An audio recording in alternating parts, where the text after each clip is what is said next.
and believed that he abused me, that it was criminal, and I understood what grooming was, and that changed the course of my journey to more healing, and there's anger, of course, involved in that.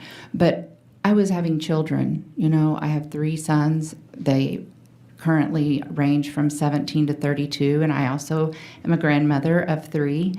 And I think that for a woman, I can only speak for myself and being a woman, but that journey involves protecting your children and how you do that and how much, feeling more shame if you talk about it publicly. We did privately go to people throughout the last however many decades, 3.5 decades, sharing with people in the pulpit in churches across the country about what he did to me and my family, in hopes that they would take him out of the pulpit, because we knew legally there was really nothing we could do at that, the time of it. So it takes a lifetime, as Elizabeth said, to process and heal, but just to have the courage to come forward and speak, that's exactly what it is, a roller coaster. Because at 17, when I told, I did feel as though I was the one at fault, even to the extent that Robert Morris's wife, Debbie, called to tell me she forgave me. So still trying to mature. Let's clarify that. The wife forgave you for being a 12-year-old who Yes. her husband was having sex with, right? Correct. How did you take that? What did that do to you? Well, at 17 and then being family friends, I was thankful because I felt like I had done something wrong, and I had been treated as though I had done something wrong by Robert, like making me the guilty one or a part of something that I chose. My name is Cindy Clemishire, and I am going to share my testimony with you. Thank you so much for having me and including me in this opportunity to change our laws and protect children. I grew up in Hominy, Oklahoma, and I was groomed and abused beginning at the age of 12 and continued for 4 more years. I finally told someone when I was 17 years old. Robert Morris was a traveling evangelist at the time from Texas, and later became the founding pastor of Gateway Church in Southlake, Texas. He and his wife and children stayed in our home when he was preaching at my church. They quickly became family friends, people my parents and others in my community trusted. My abuse started on Christmas night, December 25th, 1982, when I was 12 years old. That was the night he made the premeditated decision to violate and defile my innocence and purity. I want to be clear so you understand exactly what we are talking about.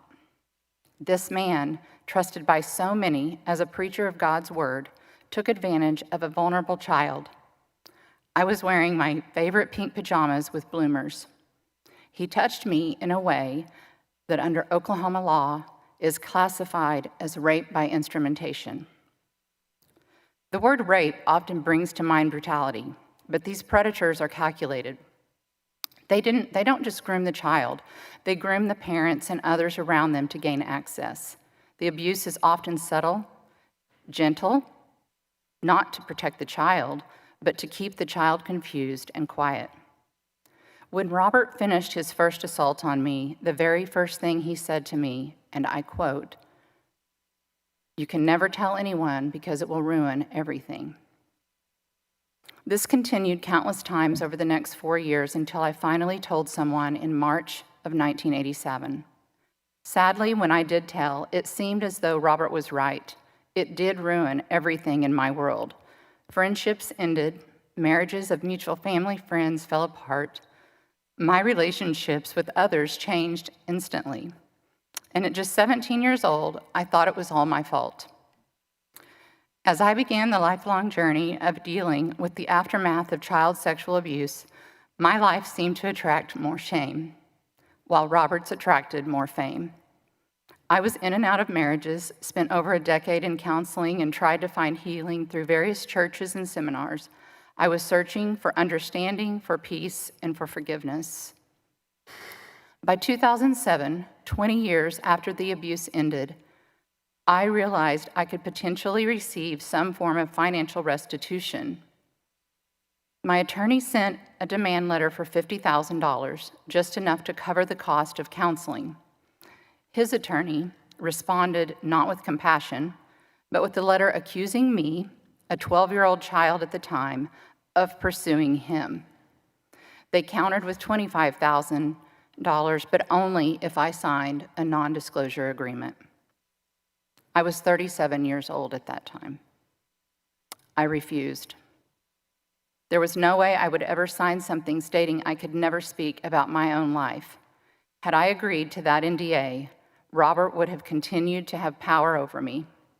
Instead, I kept telling people, I kept seeking truth, and I kept healing.